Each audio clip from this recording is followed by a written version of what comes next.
अखिलकोटि ब्रह्मांड नायक राजाधिराज विराज शंकर महाराज की जय।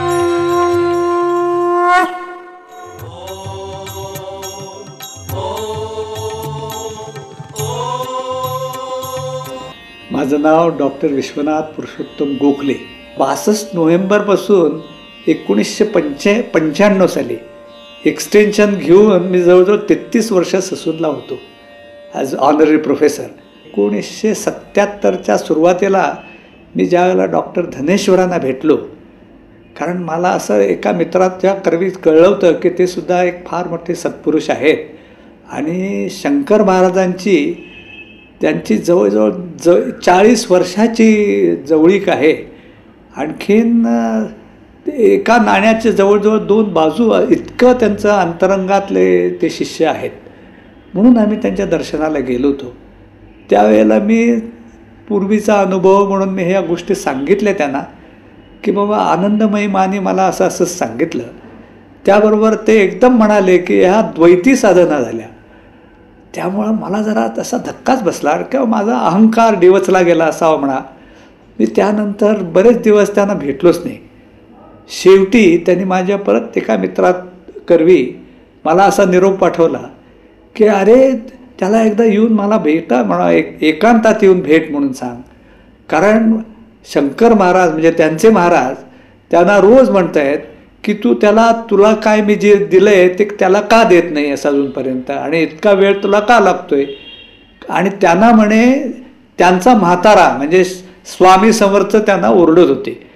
असा ह्या परंपरेतनं त्यांनी मला एकदा निरोप पाठवला. तेव्हा मला त्या जाणं अगत्याचंच वाटलं. म्हणून मी गेलो आणि त्यानंतर मग त्यांनी मला जे काय गोष्टी सांगितल्या त्यावरून त्यांनी मला माझं नाव निकनेम शिवाजी म्हणून असतं. तर हे शिवाजी त्यांना माहिती असायचं काही कारण नाही. म्हणजे पुण्यामध्ये मी एकदम डॉक्टर VP म्हणूनच प्रसिद्ध होतो. एक कोल्हापूरचे किंवा मुंबईचे लोक मला शिवाजी म्हणून ओळखत असत. तर ते पहिल्या भेटीतच त्यांनी मला शिवाजी म्हणून सांगितलं. आणि त्यांनी सांगितलं की अरे आपली फार पूर्वीपासूनची ओळख आहे. आणि मी तर पहिल्यांदाच ह्या आयुष्यात त्यांना भेटत होतो. पण त्याने असं सांगितल्यावर मी नुसतं ऐकून घेतलं. पण नंतर आता जवळजवळ या गोष्टीला 1977 म्हणजे जवळजवळ 30 वर्ष झाली असतील. आता मला अगदी जवळजवळ पदोपदी असे जाणीव होते की त्यांच्याशिवाय माझा म्हणजे गुरुदेव दत्तात्रय किंवा त्यांचे सगळे हे श्रीपाद श्रीवल्लभ किंवा नृसिंह सरस्वती, अक्कलकोट स्वामी, शंकर महाराज, आप्पा धनेश्वर वगैरे सगळ्या लोकांनी माझ्यावर खरंच भरभरून प्रेम केलेलं आहे. आणि माझ्या अगदी पडत्या काळातसुद्धा त्यांनी मला संकटकाळीसुद्धा मदत केलेली आहे. आणि मग अगदी आत्तापर्यंत मला संबंध काही आयुष्यात कधी काही कमी पडलं नाही. आणि मी म्हणजे संबंध सर्व तऱ्हेनं भौतिक दृष्टीनं मी खूप सुखी आहे. पण माझी अशी श्रद्धा आहे की जसं ज्ञानेश्वर माऊली म्हणतात की साधू संगतीचे परिणाम हे एक मनोमार्ग गतीनं तुम्हाला श्रीपती आपळावा हाच मार्ग आहे. आणि ह्याच गोष्टीला मी अद्वैत किंवा सहज समाधी म्हणतो. आणि डॉक्टर धनेश्वरसुद्धा मला नेहमी म्हणायचे की अरे आपले सहज समाधी, उपास तापास काही करायचा नाही.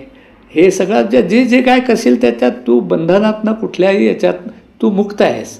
एक मुख्य म्हणजे सहज समाधी जी असते ती काहीही करावं लागत नाही. तुम्ही फक्त एक अनुसंधान लागतं परमेश्वरा. मग तुम्ही जे काय शारीरिक कृत्य जे काय कराल ना ते काही असून ज्ञानेश्वर माऊली त्यांच्या अनुभवामृतावर तेच म्हणते की तुमच्या बाजूला साप आहे का उर्वशी ऋषी झोपली असेल, उर्वशी अप्सरा, तरीसुद्धा तुम्हाला काहीही फरक पडत नाही जर तुमचं लक्ष याच्यावर असेल. किंवा याच्यात कर्मयोग, ज्ञानयोग, तर तुमचा भक्ती असा खरा योग असा नाही आहे, भक्ती मार्ग नाही आहे, पण सगळ्या याला भक्ती अत्यंत आवश्यक आहे. तर योग, कर्म आणि ज्ञान या सगळ्या ह्याच्यात जर भक्तीशिवाय तुम्ही कोरडे पाषाण राहता. प्रत्येकाच्यात भक्तीला हे अगदी आहे. जरी योगामध्ये तुम्ही तांत्रिकदृष्ट्या सगळं अगदी व्यवस्थित करत असला, आसन प्राणायाम वगैरे, हा केवळ सांगाडा झाला. त्यातला खरा प्राण म्हणजे परमेश्वरच. आणि ही भक्ती जी आहे ना, तेच तुम्हाला तारून नेईल. भक्ती, श्रद्धा, अतीव प्रेम. मग ते सांगायचे की गुरुत्वाकर्षण हे सुद्धा तुम्ही नाव दिलंय नुसतं, पण हे पृथ्वीकडे सगळे आकर्षण आहे तुम्हाला. चंद्रा पृथ्वीभोवती फिरतो, पृथ्वी सूर्याभोवती फिरते. हे सगळं जे आहे ते केवळ प्रेमापोटी आहे. आणि म्हणून हा एक जेस्टाल्ट म्हणून एक शब्द वापरायचे. कारण महाराज हा शब्द वापरत असत. हा एक त्यांच्या दृष्टीने एक समन्वयकारी शब्द होता. कारण वेदांतामध्ये असं म्हटलं आहे की ब्रह्म खरं आणि माया म्हणजे त्याची सावली नुसती, किंवा पुरुष आणि प्रकृती हे सांख्ययोगातलं झालं. त्याच्यात प्रकृती हे केवळ म्हणजे पॅसिव्ह आहे आणि खरा काय तो पुरुषच सगळा ॲक्टिव्ह चैतन्यमय आहे तो पुरुष, आणि प्रकृती म्हणजे नुसते केवळ त्याची छाया. तसंच माया आणि ब्रह्म यामध्ये सुद्धा तेच अंतर आहे. पण नाथपंथाला आणि ज्ञानेश्वर माऊली पर्टिक्युलरली किंवा गोरक्षनाथाने या नाथपंथात जे सिद्धांत पद्धतीमध्ये सांगितले ते शिव आणि शक्ती हे समरूप आहेत. ते इक्वली चैतन्यमय आहेत दोन्ही. अगदी परस्पर तुम्ही एकाला उपाधी दुसऱ्याचे म्हणता येणार नाही. काही वेळेला पार्वती काम करते, काही वेळेला शिव काम करतो, एवढंच आहे. म्हणजे त्या मानानं तुम्हाला जसं योग तुम्ही काय ते तुमचे हे सृष्टीचं हे जे असं चाललेलं असतं लय आणि उदय वगैरे, त्या प्रमाणात तुम्ही तसं समजा की जर शिव म्हणाला तर हे आणि शक्ती म्हणाली तर तसं, असं ते शिव आणि शक्ती त्याबद्दल भेद असू शकतील, पण अल्टिमेटली हे सगळा एक वस्तू प्रवाह असं त्यांचं म्हणणं आहे की ही सगळी जी आहे ते मॅनिफेस्टेशन आहे एक मूळ वस्तूचं. आणि काही दुसरे लोक म्हणतात की बाबा हे शून्य आहे, काही नाही आहे. तर तशी वस्तुस्थिती नसून हे आहे ते त्याच्यात मूळ आहे काहीतरी, आणि त्याच्यावरती हे तुम्हाला भास होतो असा काय याचा. आणि ह्याच गोष्टीला हे दृष्टिकोनावरती अवलंबून आहे. एक साधं उदाहरण म्हणजे पाण्यानं अर्धा भरलेला ग्लास पाण्यानं, हे तुम्ही अर्धा ग्लास भरलेला आहे म्हणून आनंदानं हे करायचं का अर्धा ग्लास रिकामा म्हणून आहे झुरायचं किंवा हुरवरायचं. हे पॉझिटिव्ह आणि निगेटिव्ह थिंकिंगवरती अवलंबून आहे. आणि ह्याच गोष्टीला जेस्टाल्ट म्हणतात किंवा याचा आणि दोन्ही खरं वस्तुतः एकच आहे असं शंकर महाराजांचा एक समन्वयकारी एक हे होता. आणि मला वाटतं हे फार संयुक्तिक आहे आणि माझ्या मनाला सुद्धा तोच पटतोय, किंवा त्यांचंच हे माझ्यावरती विचार संक्रमण झालं असावं असं मला वाटतंय. या दुसरं एक म्हणजे या विशेषतः चमत्कार आणि आजकालचं जे गुरुडम चाललेलं आहे ना, त्याविषयी मी तुम्हाला एक गोष्ट सांगतो सहज. असंच आप्पा धनेश्वरांच्याकडे मी बसलेलं असताना ते साधारणपणे स्वतः डॉक्टर असल्यामुळं ते म्हणायचे मी एकच पेशंटला एक वेळेला घेतो. एक जण कोणतरी आळंदीहून जाता एक संन्यासी माणूस, मला नाव आता आठवत नाही आहे, पण तो सहज आला. तो म्हणाला की अनेक वेळेला मी प्रवचनं करतो, ज्ञानेश्वरीवरती करतो, हे करतो ते करतो, पण मला काही मूलभूत शंका आहेत.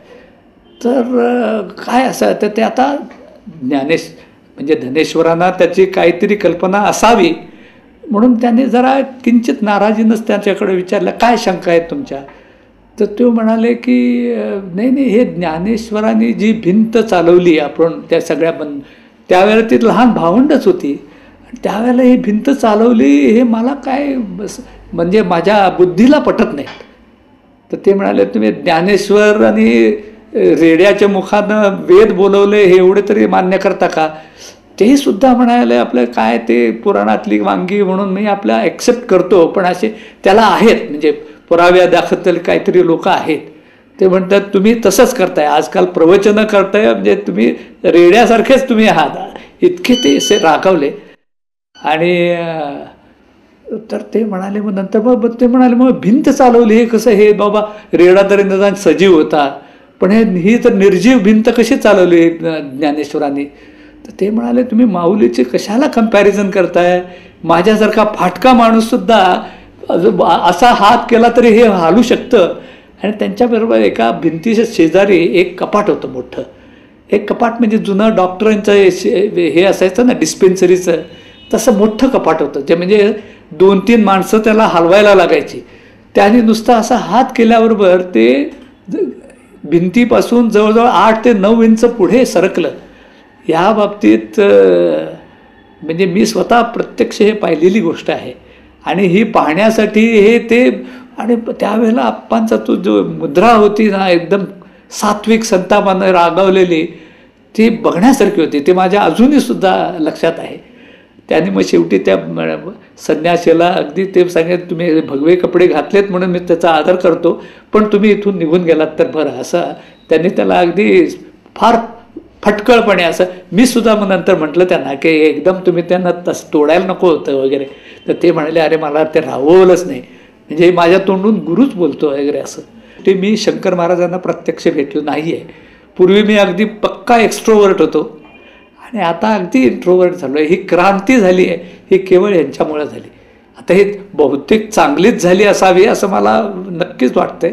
जीवन ही एक कला आहे. ही कला खरं म्हणजे ज्ञानेश्वर माऊलीने त्यांना 17वी कला म्हटलेलं आहे. म्हणजे चंद्राच्या जसा 16 कला असतात, 15 कला असतात, 16वा म्हणजे तो परिपूर्ण चंद्र पौर्णिमेचा, आणि 17वा कला ही जीवनाची कला. हे जीवन हे जगण्याचं काम आहे. या त्याचं शास्त्र बनवू नका असं सर्व साधू संत, विशेषतः सहज साधनेवाले लोक म्हणजे ज्ञानेश्वर माऊली, जे कृष्णमूर्ती, विमला ठकार, रमण महर्षी, सगळे दत्तात्रेयांचे गुरु, शंकर महाराज, स्वामी समर्थ, आप्पा धनेश्वर, आणि ह्या सगळ्यांनी हेच विचार माझ्या मनावर ठसवले असल्यामुळं मी हे क्रिया, कांड, कर्म, जप, तप हे विशेष मानत नसून फक्त एक शुद्ध मनानं, मन जर शुद्ध असेल तर आंघोळ करून तरी काय पाहिजे. असं कबीरसुद्धा म्हणतो की मन चंगा तो क्या करेगा गंगा. आता हे जप मी 16 ओळ विशेष मानत नाही.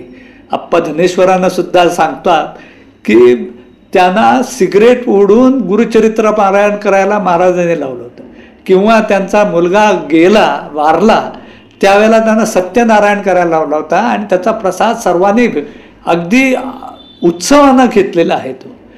ते याच्यात तुम्हाला कदाचित सामान्य रूढीला हा अगदी धक्का देणारा प्रसंग असेल, पण ह्यापासून खूप शिकण्यासारखं आहे की या कर्मकांडात आणि जप तपामध्ये हे फक्त स्वार्थासाठी करायचं असतं आणि याला परमार्थिक काहीही आधार नाही.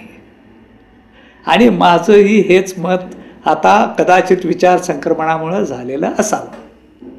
एक संक्षिप्तपणे सांगायचे शिकवण म्हणजे शंकर महाराजांची शिकवण, जे धनेश्वरांच्या तोंडूनच मला सांगायचे की संपूर्ण शरणागती, हे संपूर्ण शरणागती हे कुणाला द्यायची ह्याबद्दल ते थोडेसे हे होते की कुठल्या परमेश्वराला अमक्या तमक्या याला करण्यापेक्षा ते म्हणायचे तुम्ही आतला शंकरच जागा करा, बाहेरचा शंकर तुम्हाला फसवेल. कित्येक वेळेला हे आजकालच्या गुरूंवरनं कळतं की आतला शंकर म्हणजे तुमचा आत्माच, हाच तुम्हाला खरा गाईड, आत्मा हाच तुमचा खरा गुरु.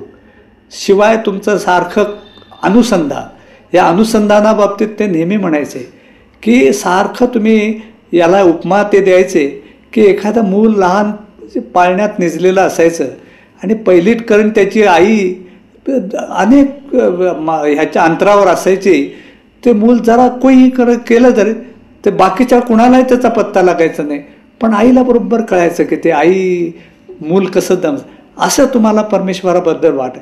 किंवा संत कबीरसुद्धा म्हणतात की 6-6, 7-7 घागरी डोक्यावर घेऊन या बायकोच्या म्हणजे पनघटवरनं जाणाऱ्या बायका हसत खेळत गप्पा मारत जात असतात, पण त्यांचं कायम लक्ष त्या वरच्या घागरीवर असतं, कधीही पडत नाही ते. असं तुमचं जर अनुसंधान परमेश्वरावर राहील तर तुम्ही काहीही करत असला तरी ती साधनाच होईल तुमची. आणि हेच अनुसंधान असं याच्यात म्हणतात. आत्मपरीक्षण म्हणजे स्वतःचं काहीही झालं ना तरी तुम्ही स्वतः विचार करायला पाहिजे की आपण हे बरोबर करतोय का चूक करतोय. आणि हा तुमचा तुम्हीच, बाहेरचा गुरु तुम्हाला कधीही याबद्दल सोल्युशन देणार नाही. किंवा एक रेडीमेड जरा आजकाल तुम्हाला सोल्युशन पाहिजे, प्रमेय पाहिजेत, उत्तरं त्याची देणार असा कोणीही नाही. तुमची तुम्हालाच ती स्वतःची शोधून काढावी लागतात प्रत्येक ह्याच्याप्रमाणे. आणि अशा परिस्थितीत तुम्ही जर वागलं तर ही तुमची सहजच समाधी होते. तुम्हाला त्याचं कर्मकांड वगैरे काहीही करायला लागत नाही. आणि हे सगळे विचार तुम्ही, आणि असं इतके तुमचं जर झालं की मनाचं निरीक्षण करू शकलात की तुम्हाला गुरुच आपण होऊन शोधत येतो. कारण गुरुलाच खरी म्हणजे त्याची भूक असते की बाबा आपण असा चांगला शिष्य तयार करावा. गुरुला कळतो की हा शिष्य आपला लायक आहे. कारण ह्याच एक चुंबकीय क्षेत्र, नाथपंथात अशी म्हण आहे की पाण्याला लागे तहान, म्हणजे पाण्यालाच तहान लागते, असे गुरुला तशी शिष्याची ओढ लागते. आणि अनेक गोष्टी तसं पाहून ठेवलेलं आहे की गुरु तुम्हाला शिष्य गुरुला मोजूच शकत नाही. तो इतका असीम आणि अनंत आहे. आणि तुमची तर फुटपट्टी एवढी लहान. आणि आजकालच्या या विंडो शॉपिंग म्हणतो मी त्याला, हा गुरु चांगला, तो असा चमत्कार करतो, तो असं सांगतो, हे करतो वगैरे, ह्याच्या फंदात आपण कधीही पडू नये. तुमची आध्यात्मिक उंची आणि रिसेप्टिव्हिटी, ज्याला संवेदनाशीलता म्हणतो, ती वाढवा. म्हणजे गुरु तुम्हाला आपणहून शोधत येईल. ही अगदी तुम्हाला मी माझ्या अनुभवावरून छाती ठोकपणे मी हे सांगू शकतो. हा स्वानुभवाचे बोल आहेत हे. कारण माझा गुरु मलाच शोधत आला आणि मी फक्त त्याला एक्सपोज झालो. मी दुसरं म्हणजे मी त्याला प्रतिबंध केला नाही आणि माझ्या ह्याच्यात अडथळा आणला नाही. एवढंच माझं एक त्याच्या बाबतीतली भूमिका.